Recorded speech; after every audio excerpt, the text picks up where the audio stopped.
A todos. Hoy tenemos un programa distinto a los típicos que hemos venido haciendo. El debate que caracteriza al mundo y a México sobre el camino que debe seguir hacia el futuro es el gran tema que viene después de esta pandemia. Se trata de un debate indispensable que yo creo que tenemos que entender y argumentar con consistencia, conocimiento e insistencia. El programa de hoy incluye una presentación por parte del autor del texto que se presenta hoy, el doctor Luis de la Calle, y un debate con Carlos Heredia, moderado por Valeria Moy. Me tocan ahorita dos responsabilidades.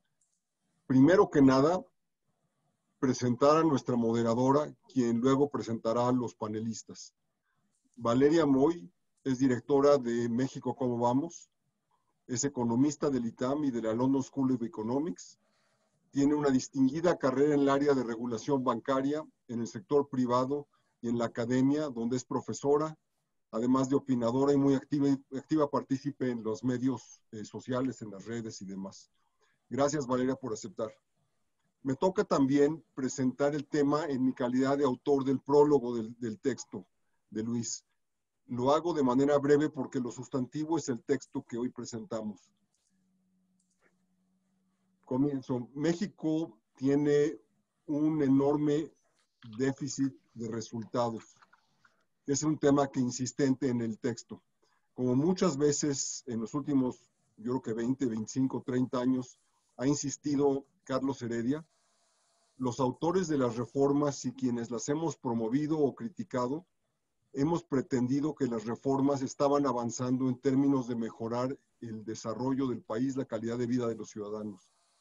Sin embargo, todos sabemos que el proyecto reformador tenía muchos déficits porque no estaba logrando un desarrollo equilibrado, porque no todo el mundo tenía acceso en igualdad de circunstancias, porque no había competencia en todos los sectores o la mayoría de los sectores de la economía, y porque la igualdad de oportunidades sigue siendo, a final de cuentas, una ilusión o al menos no mucho más que un objetivo. Hoy se debate en el mundo si es sostenible el modelo económico de apertura, la norma desde el final de la Segunda Guerra Mundial. En contraste con la era de la Guerra Fría, la disputa, sin embargo, ya no se refiere al socialismo o al capitalismo, sino realmente al tipo de capitalismo, si este debe ser autoritario o democrático, que es más adecuado a las necesidades de las diversas naciones. Y la razón por la que este debate existe es por el éxito de China en generar altas tasas de crecimiento económico y de resolver problemas esenciales en materia de infraestructura que hace muy atractivo su modelo a mucha gente. Y aunque el atractivo se ve menguado cuando uno observa el costo en términos de democracia, de la forma de decidir, del abuso de la ciudadanía, el abuso de las libertades más básicas, no deja de ser un poderoso imán para mucha gente en el mundo de hoy. México ha pasado muchas vicisitudes por definir un rumbo para su propio desarrollo.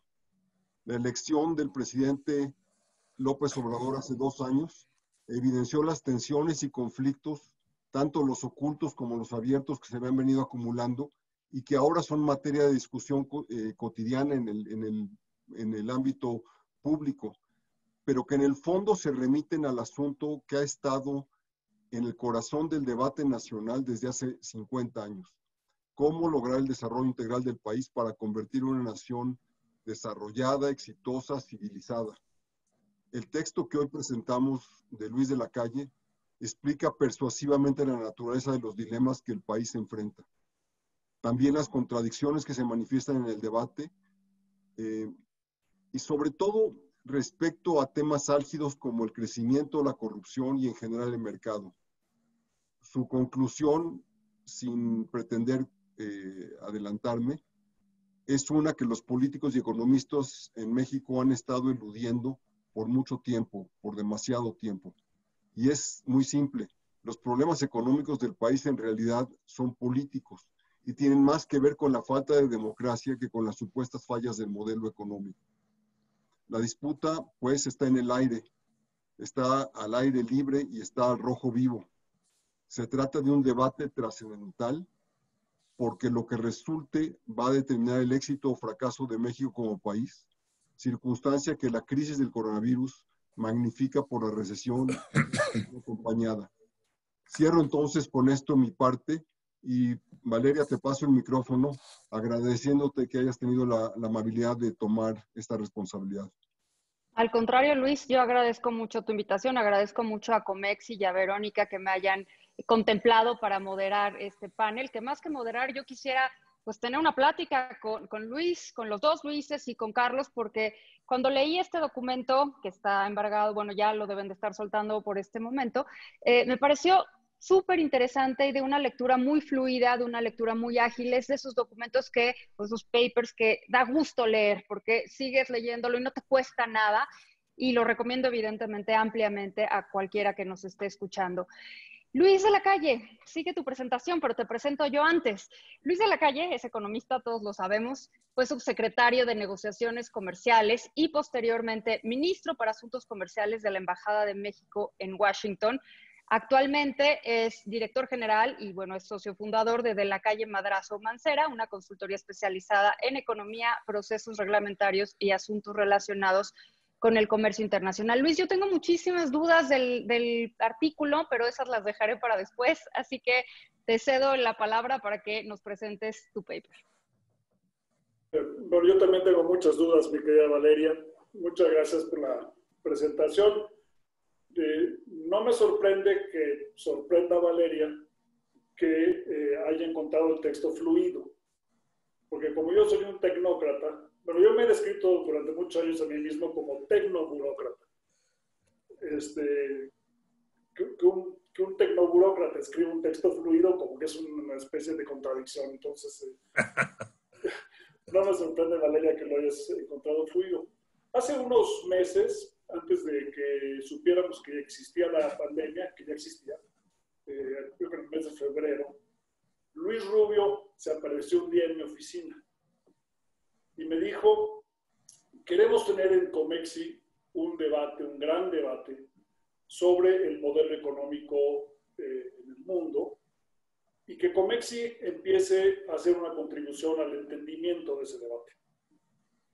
Y queremos que los miembros de Comexi participen en ese debate, no solamente en México, sino fuera de México, porque tenemos algo que decir al respecto.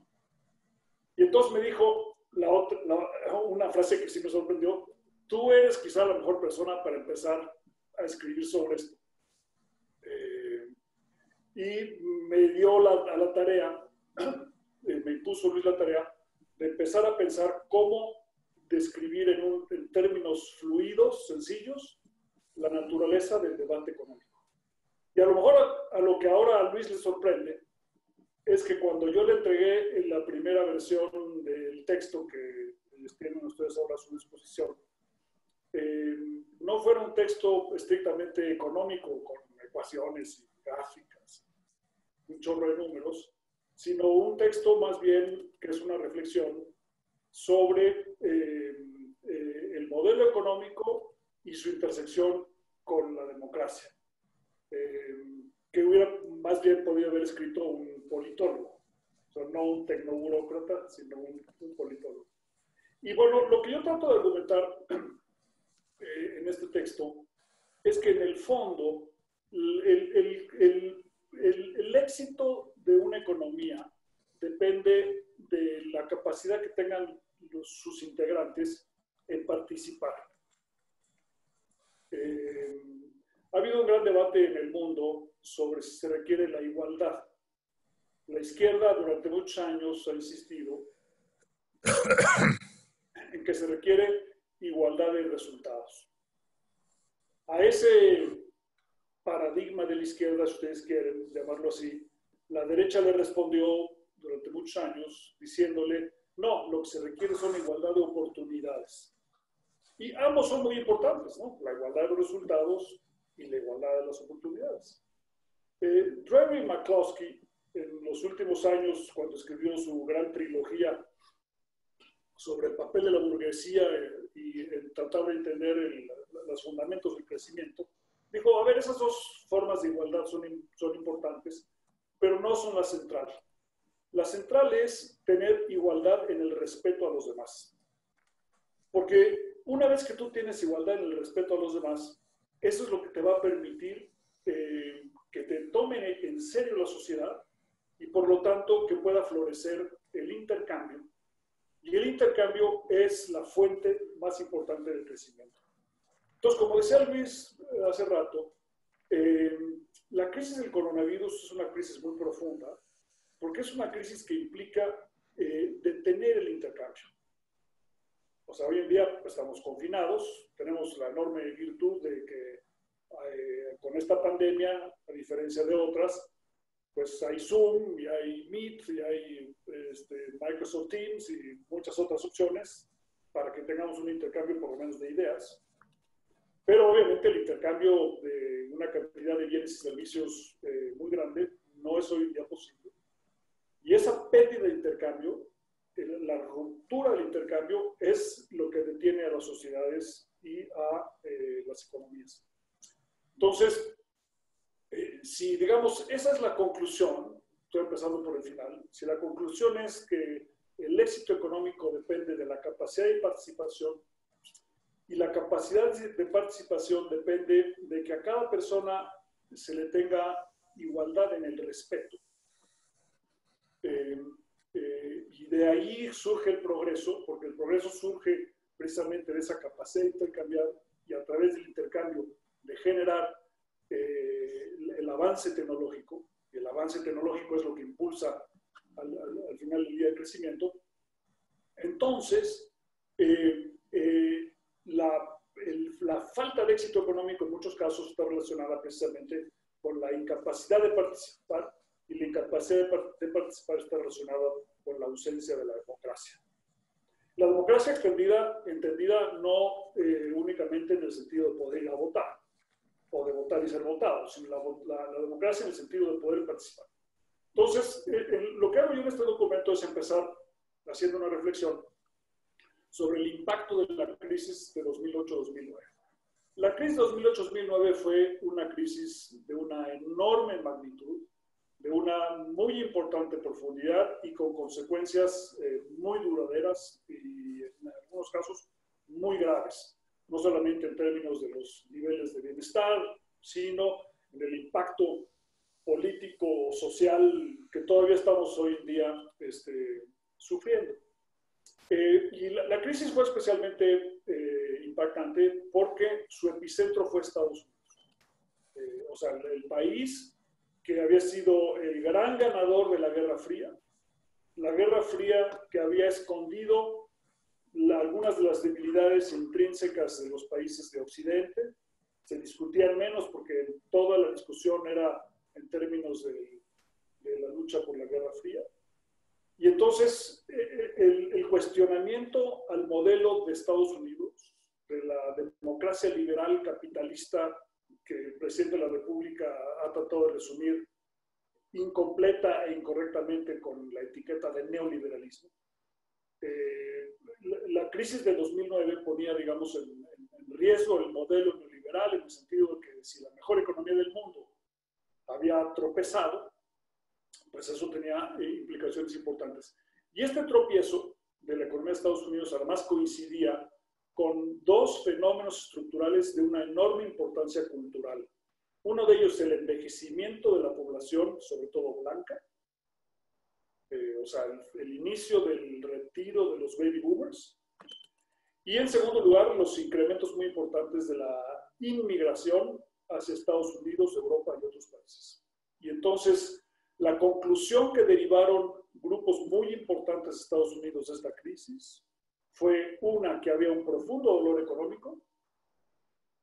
Segunda, que estaban perdiendo el control del país de sus propias manos, de que ellos se veían a sí mismos y a sus antecesores como fundadores, creadores de Estados Unidos, y que ahora estaban en el tránsito hacia convertirse a una minoría no blanca, o sea, una minoría blanca ellos, pero una minoría más, y una minoría además que no tenía el beneficio que se le daba a otros en términos de programas de apoyo para que dejaran su situación minoritaria.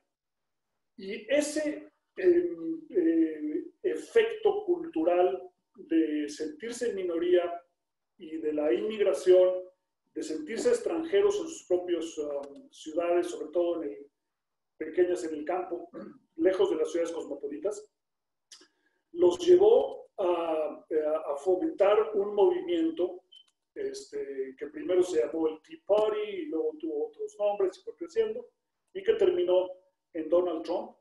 Y el atractivo de Donald Trump residía precisamente en que Donald Trump les ofrecía convertirse en su voz. Si ustedes recordarán el discurso de toma posesión de Donald Trump en la Convención Republicana hace 4 años, les dijo, yo voy a ser su voz, yo voy a representarlos. Entonces, recordando yo ese discurso, escribí el artículo en el sentido de que las personas que se sienten desamparadas,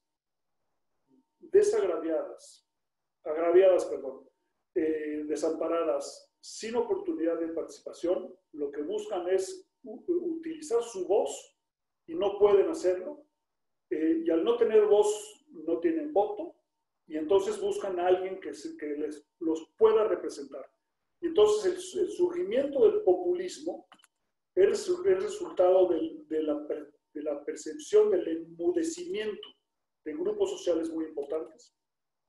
Y por eso no es una casualidad que a Andrés Manuel López Obrador se le asocie con la imagen del Tlatoani, porque el Tlatoani en náhuatl es el poseedor de la voz, el dueño de la voz. Y entonces el artículo está escrito en español con un juego de palabras relacionadas al enmudecimiento, y está escrito en inglés. Hay una versión también en inglés que tendrá Comexi también en su página de internet, relacionada con una palabra en inglés que es el disenfranchisement, que no tiene traducción exacta al español, pero una traducción podría ser exactamente esta de el enmudecimiento. Y entonces, este enmudecimiento, que tiene un origen económico por la crisis 2008-2009, pero también cultural por el envejecimiento de la población y el incremento de la inmigración, tiene otras muchas expresiones. Y yo lo que hago es relacionar qué expresiones son esas. Una de ellas es, por ejemplo, la pérdida de la soberanía producto de los tratados de libre comercio y las disciplinas en materia de comercio exterior. O sea, cuando las personas, las empresas se ven sujetas a disciplinas en el ámbito internacional, piensan que han perdido parte de su soberanía y por lo tanto parte de su voz.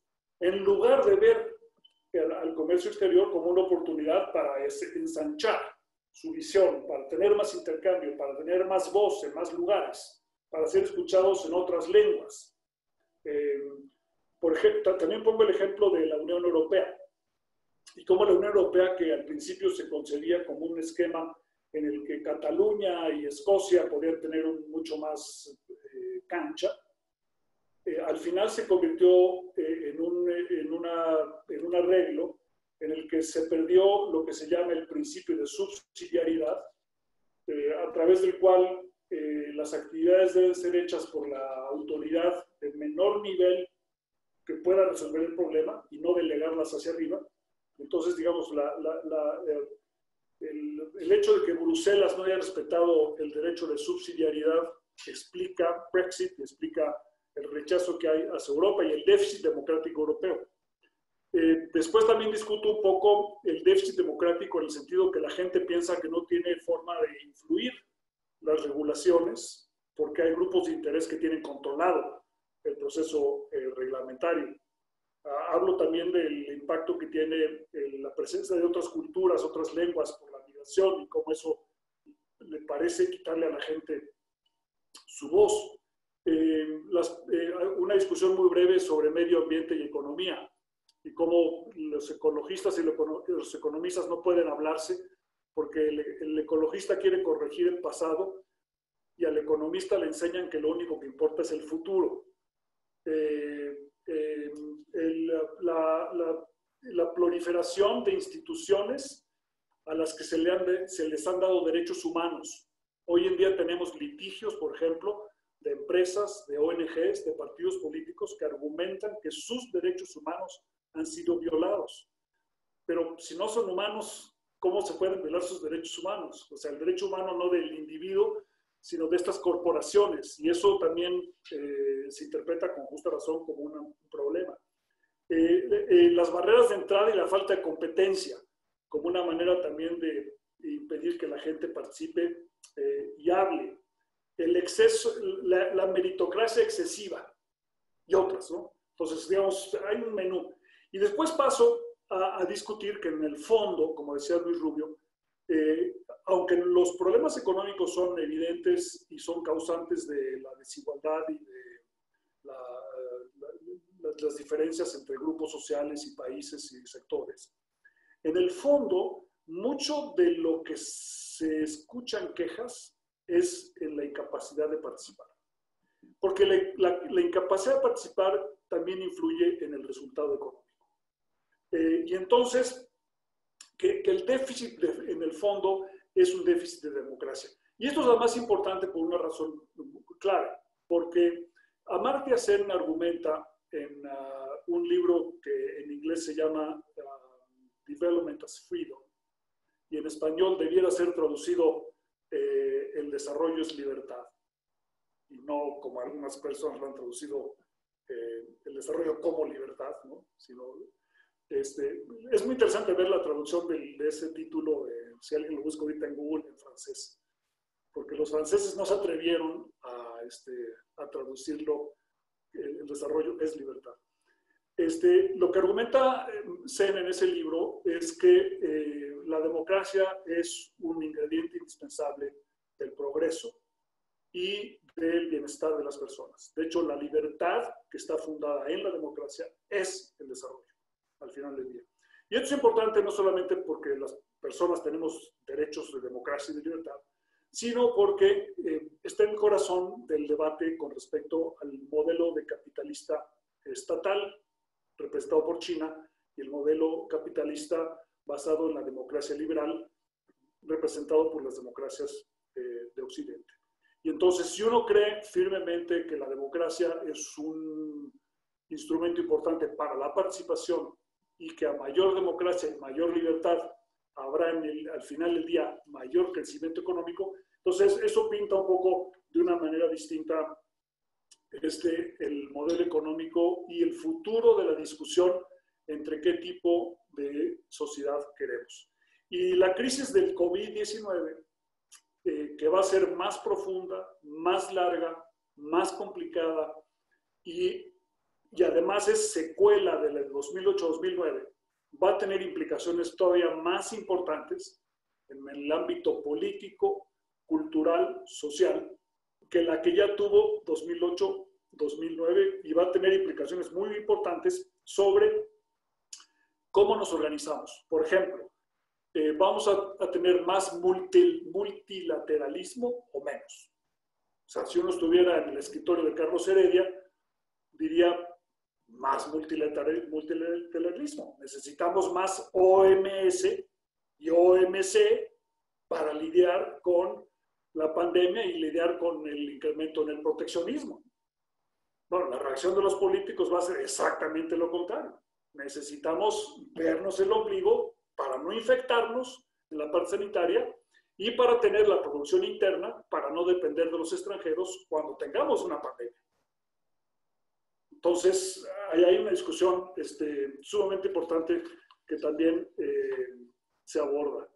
Y hay otra discusión que es la de fondo más importante desde mi punto de vista, que es sobre la moralidad del mercado.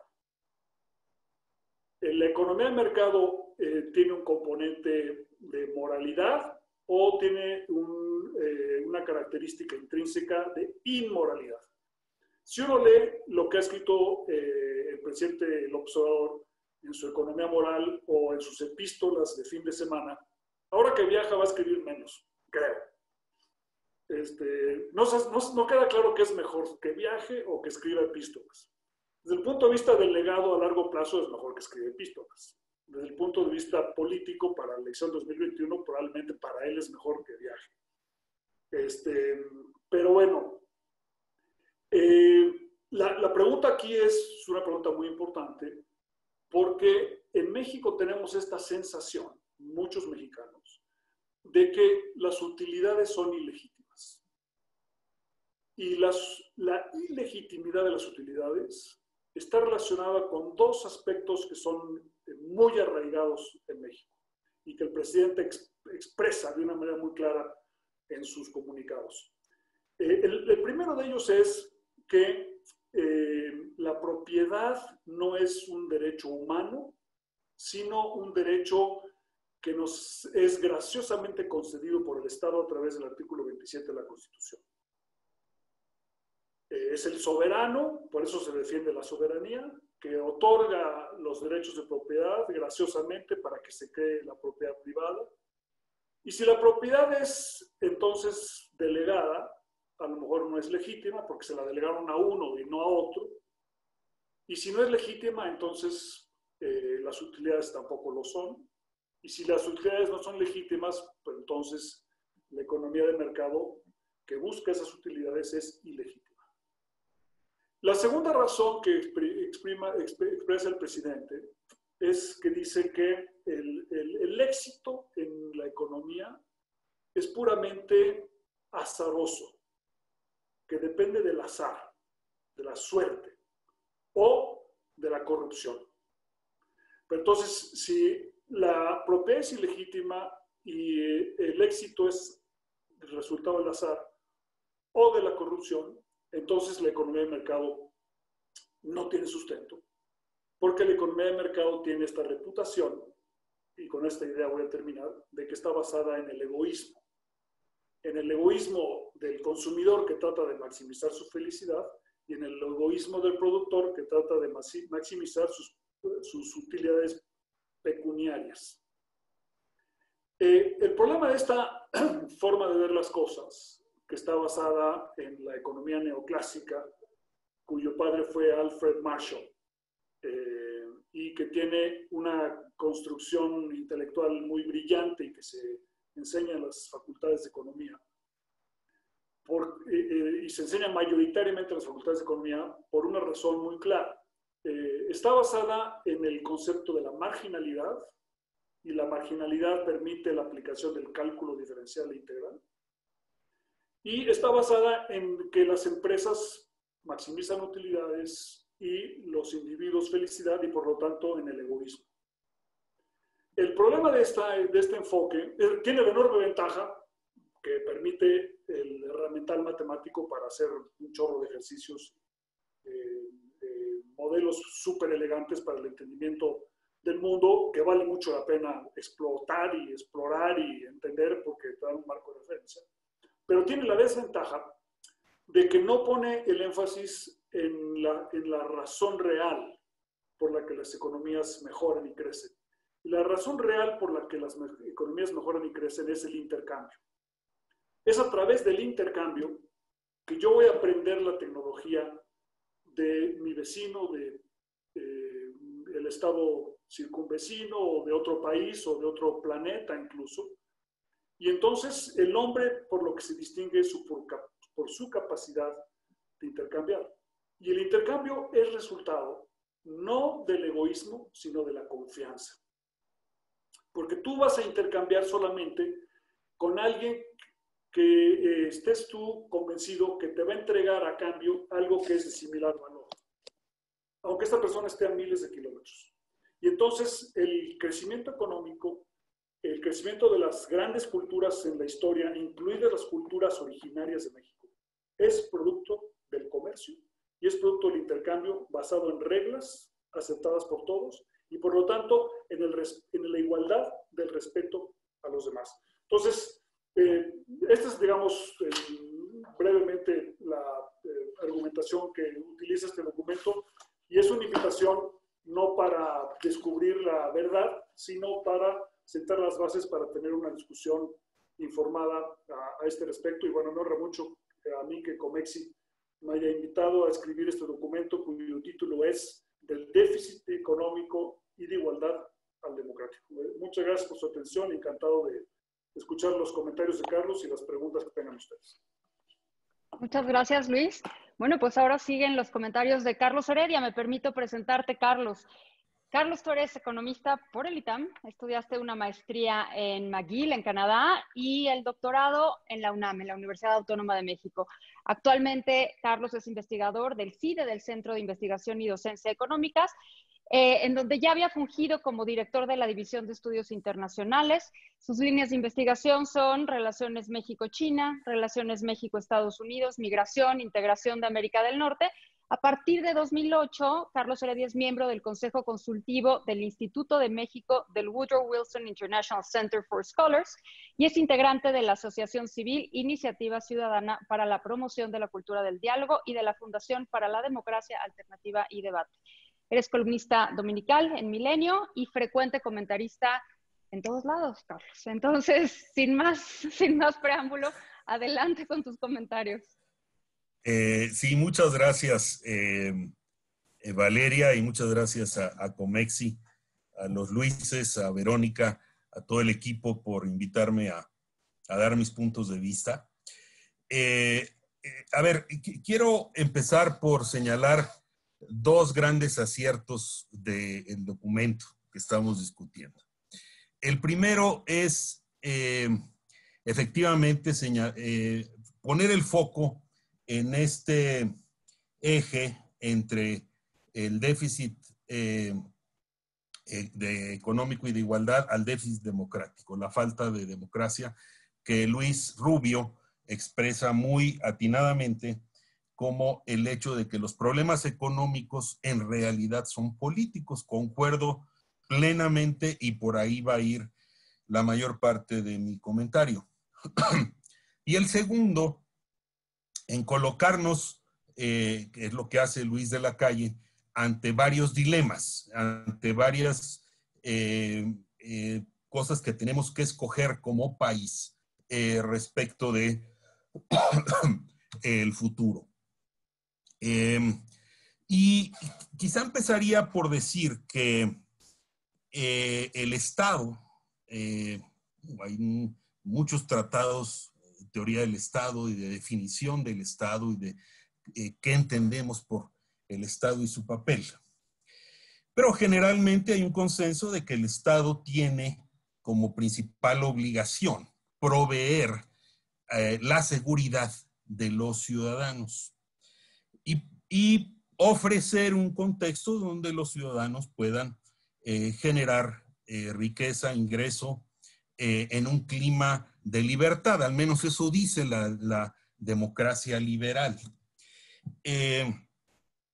Sin embargo, hay otros ingredientes que añaden sistemas políticos que no se reclaman de la democracia liberal, sino más bien de pues, un régimen como el de China, que dice: yo te voy a garantizar que un número creciente de ciudadanos van a salir de la pobreza, lo cual ha ocurrido, es verificable. Te voy a garantizar además que mi país va a ser un actor global de peso creciente. Ahí está el libro de Kishore Mahbubani, que ha hablado en Comexi sobre el irresistible viraje del poder global hacia el este, factor crucial en la discusión que hace Luis de la Calle de estos temas. Pero no te garantizo que puedas disfrutar tu libertad individual. ¿Qué ha pasado en Occidente? Estados Unidos, después de 1945, le prometió a sus ciudadanos tres cosas. Uno, voy a seguir siendo de lejos la mayor potencia económica del mundo. Estados Unidos llegó a tener el 50% del PIB global. Hoy debe de andar, me corrigen ustedes, debe andar alrededor del 22, 21%. Primera promesa. Segunda, voy a hacer que lo siguen, ¿no? Y viene la OTAN, el enfrentamiento con el pacto. Esta nueva sugerencia de que va a haber una OTAN del Pacífico, porque como el centro de gravitación del poder mundial se trasladó del Atlántico Norte al Pacífico, ahora se necesita un escudo en el Pacífico. Y la tercera promesa es que iba a haber un crecimiento sostenido y sustentable de la clase. Perdió, porque el ser una promesa se dejó de lado. Estados Unidos puso el énfasis en seguir siendo la mayor potencia económica y la mayor potencia financiera, y esto es muy importante, la financiarización de la globalización, y indudablemente la mayoría militar de las armas. No, tenido y su clase media. Tiene esto, tiene. Y aquí viene mi primera provocación. La primera provocación es que en este tipo de capitalismo, es un capitalismo depredador, un porcentaje de la población que es prescindible. Es decir, la desigualdad y la pobreza no son un resultado del modelo, son un supuesto del modelo. Hay un segmento de la población no despreciable en su tamaño, que con ese no se va a poder. O sea, la gente que vive en los guetos, pues nunca va realmente a salir de allí. Y que... Carlos, perdón que te interrumpa un segundito. ¿Podrías quitar la imagen porque se nos está cayendo un poco tu internet y creo que ayudaría si quitas la imagen para dejar el audio y que se oiga más fluido? Muchísimas gracias. Perdón la interrupción. De acuerdo. Y entonces, estoy de acuerdo en que la tesis fundamental es que los valores de la democracia residen en el poder participar. Pero para poder participar necesitas tener carta de ciudadanía. Si tú eres visto como población prescindible, si tú eres visto como el migrante, pues que mejor se vaya a Estados Unidos porque pues hay más bocas que alimentar, mejor que se vaya. Si tú consideras que la normalidad, no estoy diciendo que lo diga Luis Rubio ni lo diga Luis de la Calle, pero es una cosa que hay que discutir. Si tú consideras que el hecho de que la mitad de la población viva en la pobreza es normal y puede seguir así indefinidamente, entonces en México lo que ha ocurrido es que el Estado mexicano pues cada vez más falta a su mandato de proveer de seguridad a los ciudadanos. Estamos en un número de homicidios y de inseguridad pública brutal, de proveer oportunidad económica, y la pandemia nos ha mostrado desnudos en esto. Brutal la cifra que nos da el INEGI esta mañana de 12 millones de personas que no tienen cómo subsistir en esta coyuntura. Y sobre todo el hecho de que hay una parte de la población cuya dignidad no cuenta. Tuvimos una llamada de atención con el levantamiento del EZLN. Podemos discutir lo que significa el EZLN, pero por lo menos mandó el mensaje: los mexicanos indígenas no cuentan para las élites económicas y políticas. Y no se modificó absolutamente nada en ese sentido. La pandemia es otra llamada de atención en donde decimos: hay mexicanos que no pueden parar porque ¿qué porcentaje de mexicanos viven al día? No pueden parar por eso, no porque sean necesariamente descuidados, desobedientes en los cuidados de la salud, sino porque la pandemia nos puso al desnudo que hay millones de mexicanos que viven al día. Bueno, el sector de la informalidad es 57% de la economía.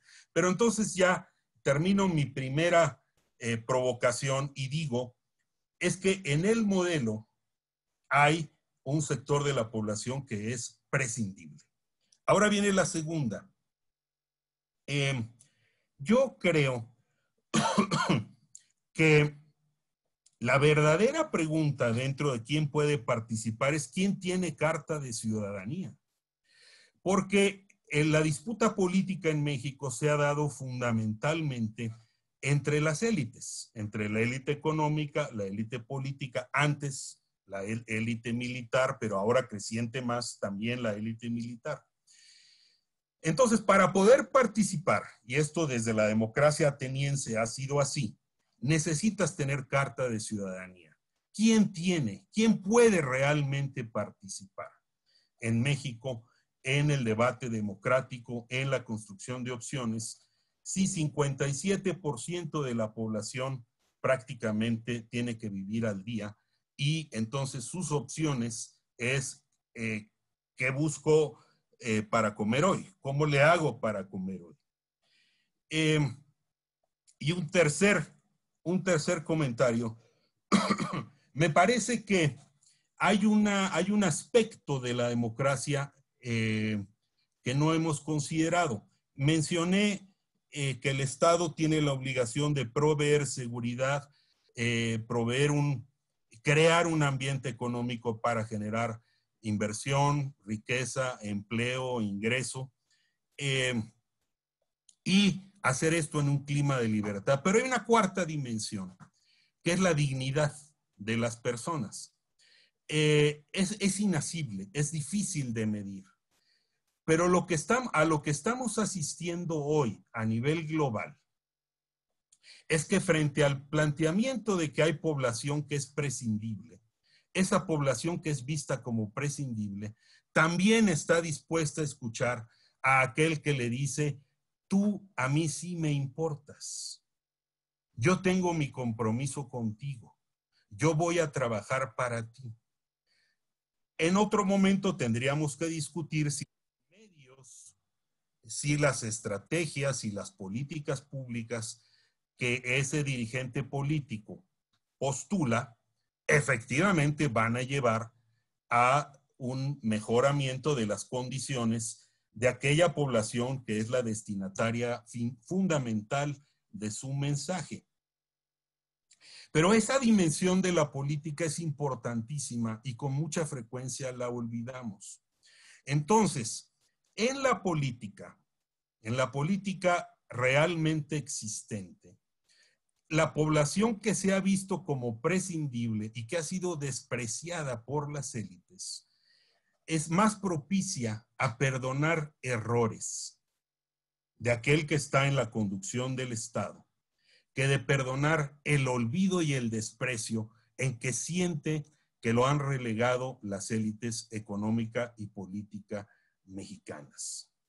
Y esa dimensión se nos escapa con alarmante frecuencia en las discusiones. De nuevo, no dejo de lado si la eficacia y los resultados concretos de las políticas que ha postulado quien tiene este discurso, de verdad les va a ayudar a aquellos que dicen que les va a ayudar. Además, en vez de generar un ambiente para crear valor, me parece poco sustentable y poco sostenible la estrategia de decir yo voy a repartir el presupuesto y voy a sacar dinero de donde pueda para darle dinero a todo mundo y ahí, bueno, a todo mundo de los necesitados y para detener el empobrecimiento de la gente. Coincido con el planteamiento que ha hecho Luis de la Calle. El éxito económico puede venir de la capacidad de generar valor. Eso me queda clarísimo. Si le vamos a apostar a un modelo fundado en las dádivas, en el regalar el dinero del presupuesto, no vamos a llegar muy lejos. Pero la otra dimensión también es importantísima, la dimensión de la dignidad, porque ha sido un tiempo muy prolongado de desprecio. Y termino haciendo un paralelo, pero en la inversa, en la antípoda de lo que significa Trump.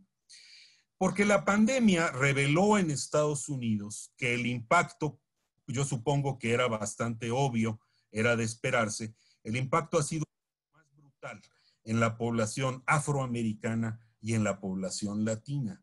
Y si en ese contexto en que la población afroamericana de Chicago, de Los Ángeles, de Nueva York, es golpeada con mucha mayor dureza por la pandemia, la muerte de George Floyd en Minneapolis a manos de la policía en el contexto de la pandemia que desnuda brutalmente, que desde el caso de Trump se ve a la población afroamericana y a la población latina como prescindible, pues entonces tenemos lo que tenemos, un cóctel absolutamente explosivo. Mi última frase. En paralelismo, el presidente ha introducido en el debate político varias veces la frase que alguna vez lo platiqué con Luis Rubio, pero nos falta profundizar en ese tema. Que el verdadero papel que está jugando López Obrador es un papel de contención de una legión de gente que él está, de alguna u otra manera, él dice, yo tengo amarrado al tigre. A algunos le podrá sonar como chantaje, a otros les podrá sonar como amenaza y a otros les podrá sonar como decir, ¿por qué no ha habido una erupción social en México en los últimos, desde que empezó el actual gobierno? A pesar de, y no estoy diciendo que no la va a haber, no estoy haciendo un pronóstico, simplemente estoy diciendo que la frase de quién mantiene al tigre amarrado tiene muchísimo de fondo y que la urgencia que tenemos hoy es cómo vamos a construir valores democráticos y un sistema democrático que no tenga como premisa subyacente el que un porcentaje significativo de la población sea visto como prescindible. Pues muchísimas gracias, Carlos, Luis. Yo tengo varias preguntas, varias dudas que planteo no necesariamente con un orden específico, pero que me surgieron a la hora de leer el documento, desde luego, pero también ahora con la plática. Y Luis, tú normalmente hablas del intercambio como una fuente de crecimiento, una fuente de desarrollo y de explotar ventajas comparativas y demás, ¿no? No únicamente en este documento, sino en general. Aquí, perdón que haga una anécdota y que meta una anécdota personal reciente, pero con esto de que ahora también tenemos que ser mamás y maestras de nuestros críos, los que estamos encerrados en la casa, pues estaba viendo un documento que le estaban enseñando a mi hijo que va en segundo secundaria. Y en este documento decía que la fuente de la desigualdad, porque el tema de la semana era la desigualdad, que la fuente de la desigualdad era el superávit de cualquier bien, porque al tener superávit de cualquier bien, y hacían referencia a la revolución agrícola, del origen de los tiempos, pues, esto permitió que alguien se aprovechara de alguien más. Me llama la atención cuando tú planteas el crecimiento económico, el intercambio como fuente de crecimiento económico y fuente de bienestar, con la cual básicamente yo coincido, pero veo, por otro lado, otras opiniones completamente del otro lado del espectro, donde plantean que el intercambio, que el origen de la desigualdad proviene del intercambio. Y en ese sentido me parece interesante hacer el planteamiento. O sea, ¿a qué nos lleva el intercambio? ¿A qué nos lleva este superávit? ¿Sí nos lleva a mayor desarrollo o nos lleva a una mayor dependencia? Que quizás es algo que escuchamos hoy por hoy todos los días en las conferencias de la mañana, ¿no? Que quizás el intercambio y el comercio global nos lleva a depender de alguien más porque esta especialización al producir un solo bien o pocos bienes, pues hace que dependamos y tengamos que tener a fuerzas vínculos con los demás. Cuando leía el documento, empecé, y debo de decir mi propio defecto, estaba pensando en un déficit público, no en un déficit económico. Y cuando hablas de déficit económico, sinceramente no sé a qué te refieres, porque no sé si es crecimiento económico, no sé si son satisfactores para la población. Y esto lo quiero ligar con la pregunta que le quiero hacer a Carlos. Carlos, hablas mucho de dignidad, de tiempos prolongados de desprecio, con los cuales no puedo más que coincidir contigo.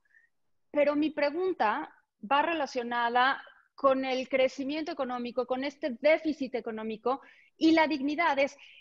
Hay un límite, hay un parteaguas, o sea, hay un punto a partir del cual ya se cumple y le podemos dar palomita a esta satisfacción, ya se cumplió con satisfacer la dignidad de las personas. O sea, ¿cómo, si nos es difícil definirla, cómo vamos a saber si vamos en el camino correcto? Entonces, lo dejo ahí para ver si empezamos la discusión y después de esto, pues abrimos a preguntas del público, si les parece.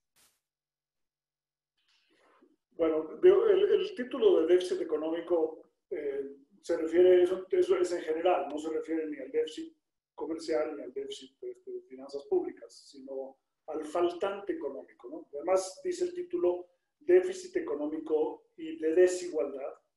Y también es un juego de palabras en el sentido que quiero contrastarlo con el déficit democrático.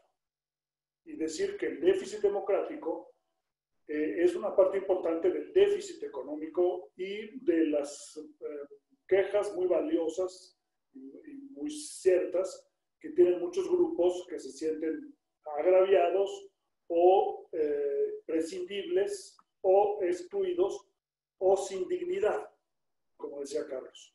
Entonces, un poco, el argumento que hace Carlos es muy similar al mío. O sea, para que tú realmente tengas éxito como sociedad, necesitas que esas personas que hoy en día, por alguna razón cualquiera que ella sea, no participan o no pueden participar, que participen, porque a través de su participación van a tener, obviamente, voz, potencialmente van a tener voto, y además van a tener, gracias al intercambio, una mayor posibilidad de progresar. Cuando la gente dice que la dependencia es un aspecto negativo, déjame decirte, Valeria, que es mucho mejor depender de los demás que ser paupérrimamente pobre en la independencia autárquica. O sea, una sociedad que no tiene relaciones con nadie más, pues tiene que vivir, comer o sobrevivir solamente con los pocos recursos que tiene. El progreso económico viene de la especialización, de que cada uno se dedique a lo que mejor hace. Y la especialización viene del tamaño del mercado. Porque si somos 5 personas y tenemos que entre las 5 personas hacer todo, pues yo te puedo hacer una apuesta que no vamos a tener Zoom, ni celulares, ni vías de telecomunicaciones.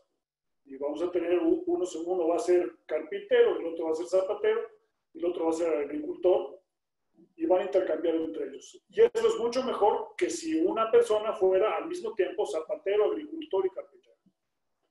Entonces, la especialización depende del tamaño del mercado, y el tamaño del mercado depende del número de participantes.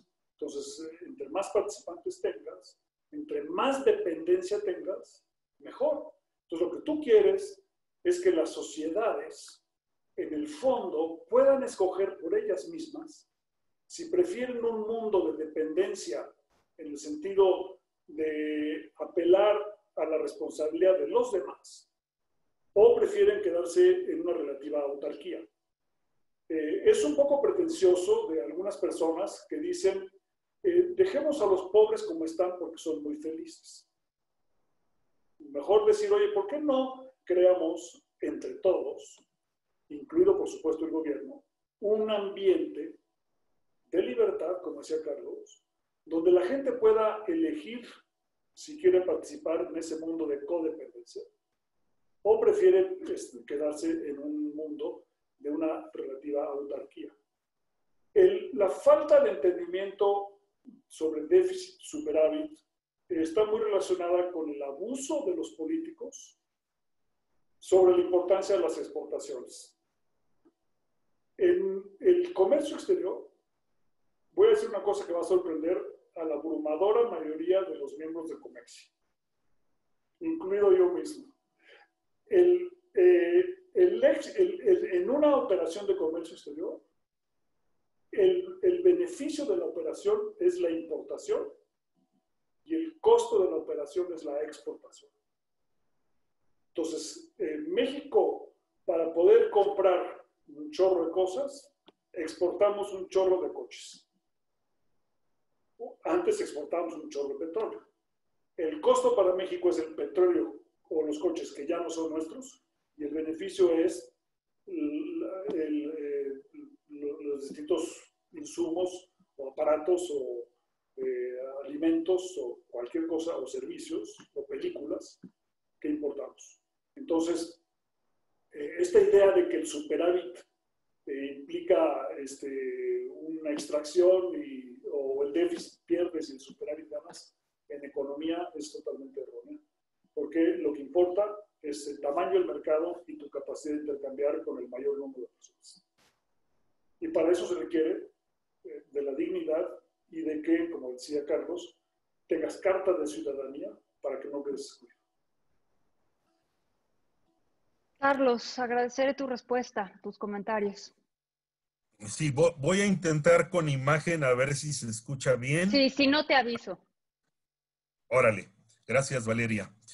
A ver, yo creo que el principal indicador, tú me preguntas, ¿cuál es el parteaguas? ¿Cuál es el indicador?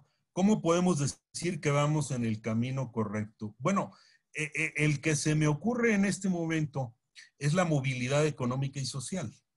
El Centro de Estudios Económicos, el Centro de Estudios Espinosa Iglesias, ha hecho extraordinarios trabajos sobre eso, lo mismo lo ha hecho Coneval. Si una persona que nace en la Sierra Mixteca de Oaxaca, en un municipio muy pobre, tiene la oportunidad de formarse, de estudiar, de tener acceso a un mayor ingreso, ayudar a su familia, ayudar a su comunidad, etcétera, quizá pueda ser instrumental en que un niño o una niña nacido allí no esté condenado a permanecer en el mismo decil de ingreso toda su vida. Entonces, por eso yo creo que el principal indicador es la movilidad económica y social. Cuando podamos constatar, y aquí entra de nuevo lo que hablábamos de la igualdad de oportunidades. No sé si igualdad de oportunidades, pero por lo menos el tener la oportunidad de estudiar, de formarse, de asomarse al mundo y de generar valor económico, de generar valor social, de generar valor cultural. Entonces, así te contestaría, para mí ese sería el principal indicador. ¿Qué tanto nos movemos? Luis, adelante. Sí, quisiera complementar eso porque tiene Carlos absolutamente razón. Pero la movilidad, digamos, es un concepto 100% neoliberal, si lo piensas. O sea, una economía donde hay una alta movilidad es una economía donde la gente tiene opciones. Porque la opción es moverse, mudarse. La clave para enriquecerse es, como decía creo hace rato Carlos, ¿sí? Es producir las cosas que tienen mayor valor. O sea, no es una cosa de echarle más ganas, sino producir cosas que generen más valor. Y esa producción de mayor valor implica una mudanza. Te tienes que mudar de sector, de actividad, de profesión, a veces del lugar. Si tienes comunicaciones como el Zoom, te permite hacerlo a distancia, etc. Entonces, lo que se requiere en una economía no es fomentar la flexibilidad, que se ha argumentado tanto durante tantos años, sino la movilidad. Porque cuando tú tienes opciones y movilidad, la posibilidad de que alguien te explote es mucho menor. Porque si yo sé que tú te puedes mover, te voy a tratar bien, te voy a respetar más. Entonces es, digamos, crear una situación donde hay movilidad te lleva inmediatamente a un mayor progreso. Aunque no te muevas, solamente tener la opción de moverte te permite mejorar. El problema es que en las comunidades más pobres, el costo de la movilidad es muy alto, muchas veces prohibitivo, y a veces cuando te mudas, tienes una milpa de 2 hectáreas, y uno se pregunta, ¿y por qué te quedas a explotar una milpa de 2 hectáreas si solamente vas a producir con ella 4 toneladas de maíz que te generarán al año, si las vendes bien, 20,000 pesos? No, pues una razón muy sencilla. Si abandono mi milpa, me la roban. ¿Me la roba? ¿Quién te la roba? Me la puede robar el presidente municipal, el comisario ejidal, mi vecino, o peor, mi suegro. Entonces, ¿sabes qué? Mejor me quedo en mi milpa pobre. Entonces, digamos, el trabajo que se requiere hacer es invertir en crear las condiciones que permitan esa movilidad. Pero una sociedad realmente justa, moderna, incluyente, lo va a hacer de tal suerte en el que va a decir, vamos a invertir en crear esas condiciones para que puedan participar todos y no vamos a descansar hasta que todos puedan participar. Y por eso el déficit democrático es un concepto tan importante en el sentido de que explica parte de por qué no se tiene la suficiente movilidad para poder cerrar el déficit económico. Bueno, justo me pego esto con lo que cierras, Luis. Es una pregunta que hace Manuel Molano y nos dice, bueno, claro que hay un déficit democrático. ¿Cómo se rompen, cómo podemos romper los oligopolios políticos mexicanos? El acceso al poder público en México está restringido por las élites partidarias que no permiten el acceso al resto de nosotros. Yo creo que, Carlos, tú nos puedes dar una opinión al respecto. Mira, a ver, primero te voy a decir cómo no vamos a romper los oligopolios políticos. No los vamos a romper si seguimos con un sistema de partidos en donde las cúpulas partidistas tienen el monopolio de las decisiones. Tenemos que cambiar al hecho de que el elector, el ciudadano, tenga capacidad de movilización y de reivindicar sus demandas y las decisiones no estén oligopolizadas o monopolizadas por las cúpulas partidistas. Ahora te voy a decir cómo sí. Yo creo que un factor clave es la organización ciudadana. Parece verdad de perogrullo, pero la cohesión social, la organización social ciudadana, para mí es la única manera en que puedes romper esos círculos viciosos. Cuando tú tienes a un núcleo comunitario, municipal, etcétera, organizado, de acuerdo en un objetivo que va a beneficiar tanto al municipio, a la comunidad o a la aldea, como a los individuos, entonces se crea una dinámica poderosa, porque contestas a la pregunta que la economía neoclásica y utilitarista siempre se hace. ¿Qué hay ahí para mí? No te estoy hablando de la misericordia divina ni de la caridad. Te estoy hablando de movilizar el interés propio y el interés colectivo en la misma dirección. Para mí, eso creo que es lo que puede funcionar. Y quisiera hacer un pie de página sobre la anterior intervención de Luis de la Calle, que nos da una magnífica oportunidad de hacerlo. El hecho de que en la coyuntura de la pandemia fueron designados como trabajadores esenciales los jornaleros agrícolas mexicanos. Valeria, tú cuando estudiaste la elasticidad de la demanda, te acordarás la importancia de los sustitutos. Más ¿verdad? O menos me acuerdo, pero algo. ¿Qué pasa? Años, Carlos. ¿Qué pasa cuando un bien o un producto no tiene sustitutos? ¿Qué pasa? Los jornaleros agrícolas mexicanos en Estados Unidos no tienen sustituto. Han tratado de organizar desde campeones de atletismo, estudiantes terminando el high school seniors en el culmen de su vigor, de su fortaleza física. Oye, vamos a la cosecha del tomate. ¡Órale! Le sacan 30 centímetros de estatura y 20 kilos de peso a los mexicanos. Y después de 2 horas de estar en el surco agachados en cuclillas, dice, esta es una tarea infernal. No sé cómo la pueden hacer. Estoy agotado, estoy aniquilado. No puedo. Claro que no pueden, pero ese reconocimiento tiene que venir de afuera. Acá no lo reconocemos.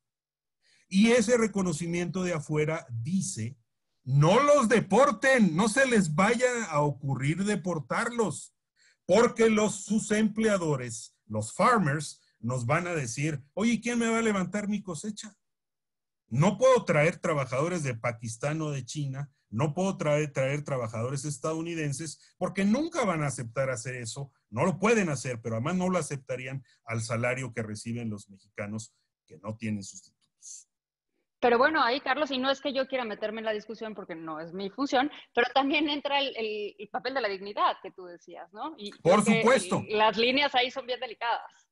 Y yo creo que una reivindicación del Estado mexicano tendría que ser, oye, por la mínima dignidad de ustedes y de mis propios ciudadanos, denles algún derecho, denles claro, seguro médico a los trabajadores mexicanos que contribuyen a que haya alimentos en la mesa de las familias estadounidenses. Sin duda, no puedo más que coincidir.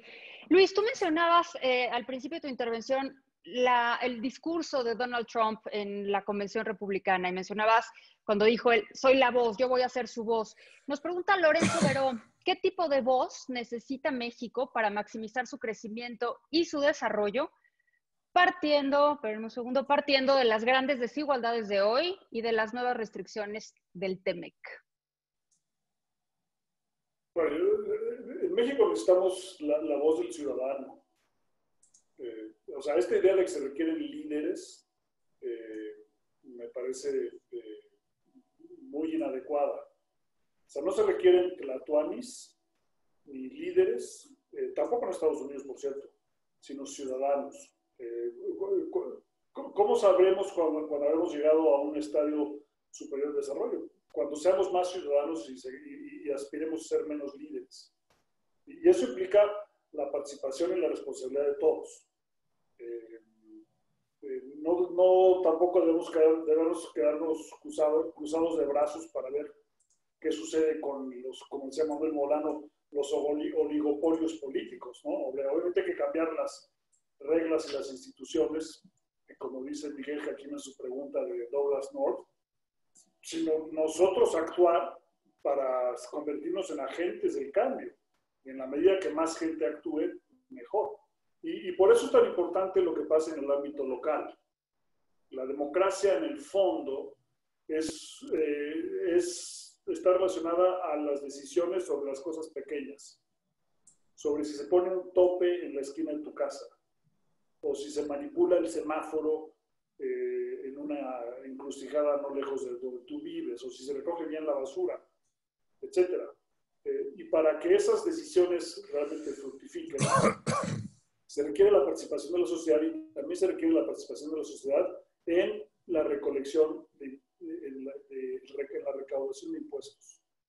Yo escribí me publicaron la semana pasada en la revista de Cornell UNAM un artículo que se intitula Por el bienestar de todos, primero el predial, que hace el argumento precisamente de que la democracia y el crecimiento y las condiciones económicas dependen precisamente de que se mejore las condiciones en el ámbito local y que se cuente con una fórmula para hacer transferencias desde el presupuesto de egresos de la Federación para premiar la recaudación en los lugares más pobres. De tal suerte que tengas no solamente el efecto de que haya gobernanza local, corresponsabilidad y rendición de cuentas, sino que también haya un esquema de igualación de las condiciones a través de premiar las transferencias, a través de transferencias, dar premios más que proporcionales al nivel de marginación del lugar donde es el premio. Entonces, a mí me parece es una fórmula muy interesante para fortalecer la democracia, fortalecer la rendición de cuentas y asegurar la participación de todos en una economía más moderna. Gracias, Luis. Carlos, quiero regresar contigo y el tema de movilidad social, que no puedo más que estar de acuerdo en que es, yo creo que uno de los indicadores más relevantes que podríamos tener como factor de desarrollo económico y que además, pues a pesar de que ha habido avances, hace relativamente poco, un par de años, el CEI presentó un documento en conjunto con el BID donde mostraba que México tenía la movilidad social del virreinato, lo cual pues es para ponernos los pelos de punta. En este sentido, nos pregunta Magdalena Carral, y además no puedo más que coincidir con ella, en cuál es, o sea, ¿dónde queda la educación? Porque yo considero, de nuevo, que la educación es uno de los temas fundamentales que permiten la movilidad social o que la impiden o la limitan. Nos pregunta Magdalena, ¿cómo ves tú el tema de la movilidad social, de la educación, perdón, en relación con la movilidad social?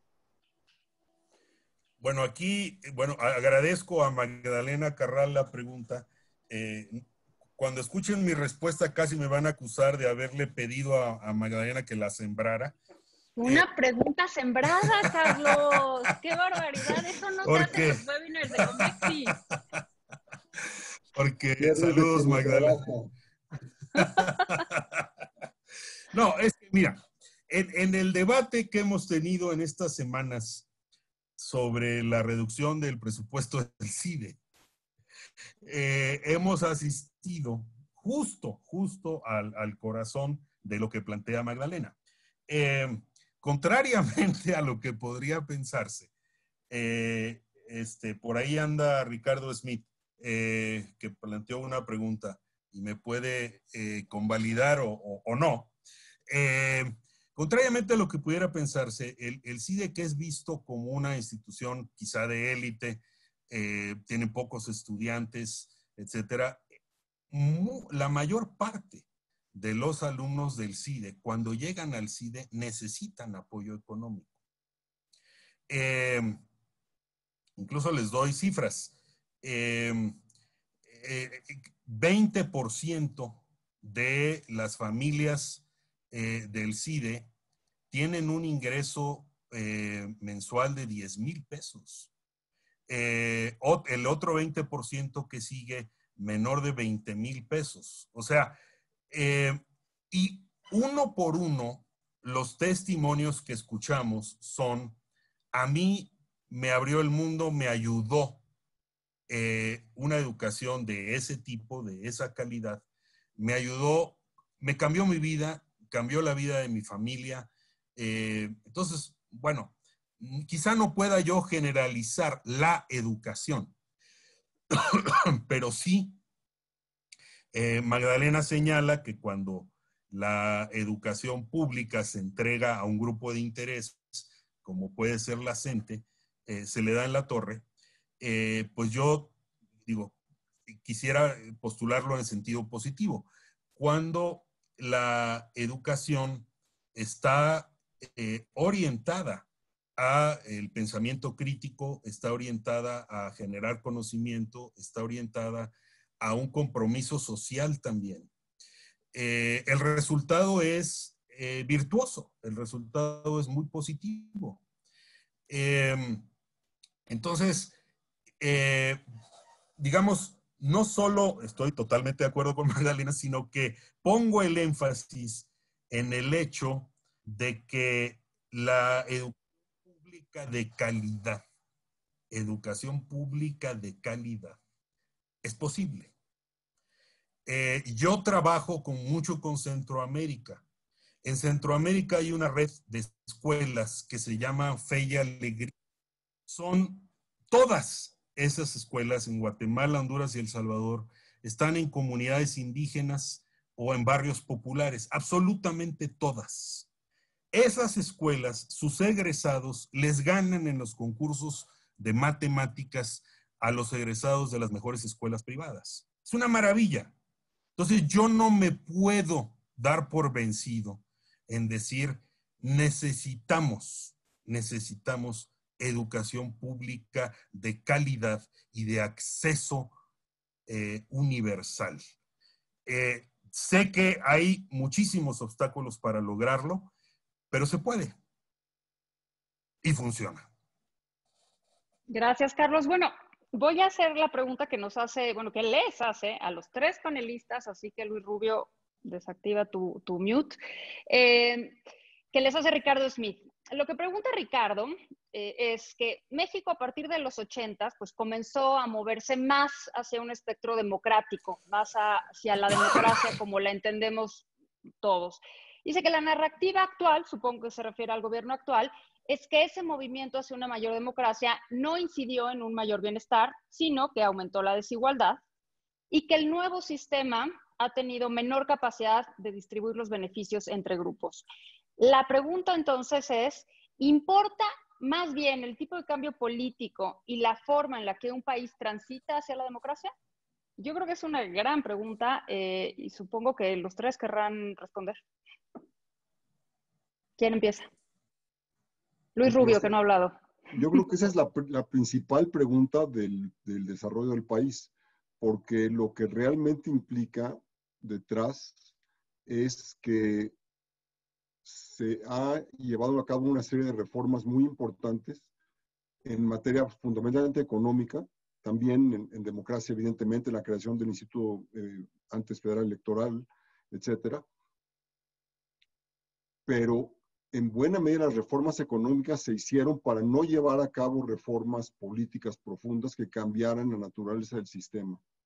Porque si recordamos, y no va a ser historia, pero si recordamos, fue la combinación de los problemas económicos que empezaron a manifestarse en la segunda mitad de los 60 y el movimiento estudiantil de 68, lo que provocó toda esta cauda de reformas eventualmente.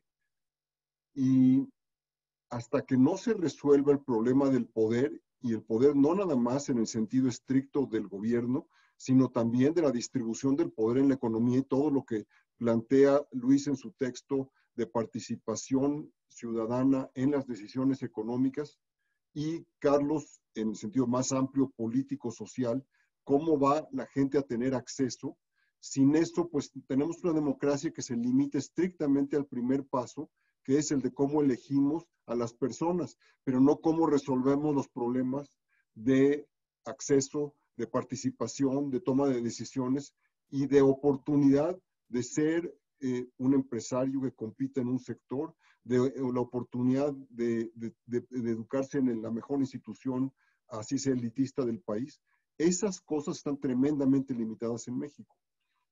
No está resuelto eso. No es casualidad que Luis de la Calle primero le pedí este texto precisamente porque no nada más es un, como dijiste, un tecnoburócrata, sino porque es una persona que tiene la misma preocupación.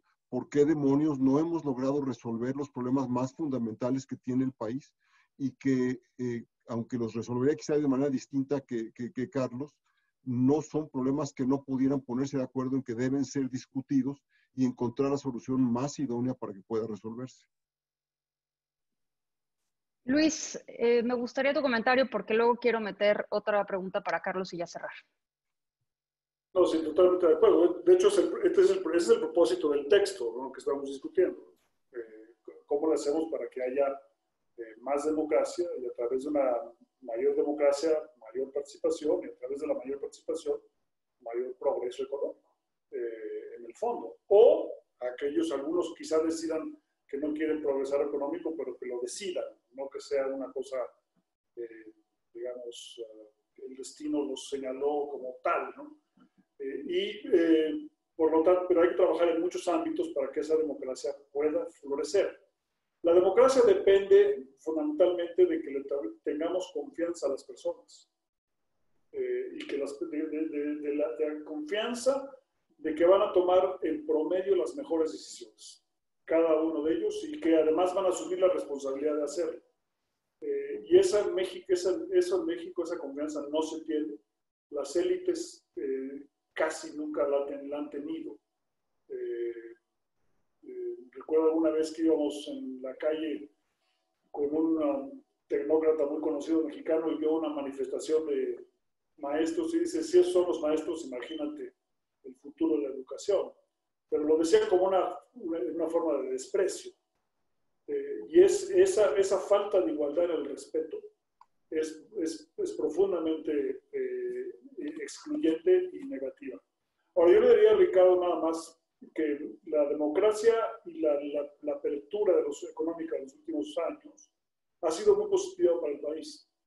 Yo creo que hay que rechazar esta idea de que el país en 2018, 2019, en 2020 va a ser distinto porque vamos a echar para atrás varios años por otras razones.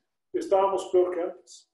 La mejor gráfica para mostrar el progreso del país limitado, insuficiente, etcétera, la puso el presidente Andrés Manuel López Obrador en su epístola sobre la economía del COVID, porque pone el índice de Gini en los últimos 30 años y bueno, hay un descenso no menor durante el neoliberalismo. Pero hay un piquito en 1994 por la crisis económica que tuvimos ese año. Va a haber un picote ahora en 2020 y él le atribuye ese pico a Carlos Salinas, con justa razón, porque la crisis fue parcialmente causada por las medidas económicas que tomó ese gobierno en ese año. Pero bueno, la democracia sí nos va a servir. Yo creo que en México el modelo chino no es un buen ejemplo para México, que es otro, no lo digo así en el texto, pero es otra de las implicaciones.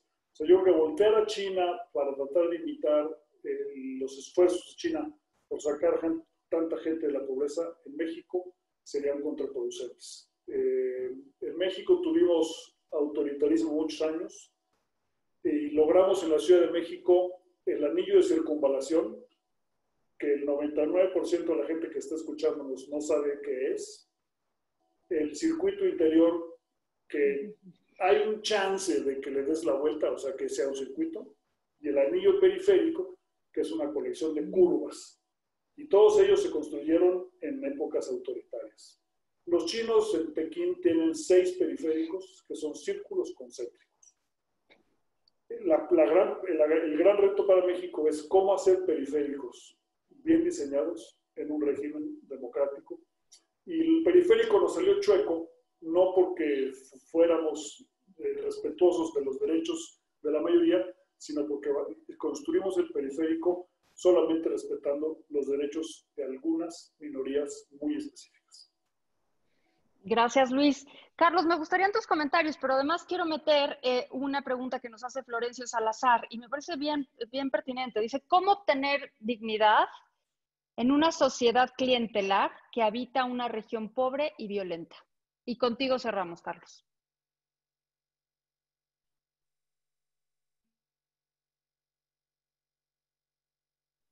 Estás en mute. Sobre lo que plantea Ricardo Smith y luego voy a lo de Florencio Salazar. Voy a introducir un factor que no ha salido en la conversación. Cuando salió la primera caravana migrante de Honduras en octubre de 2018,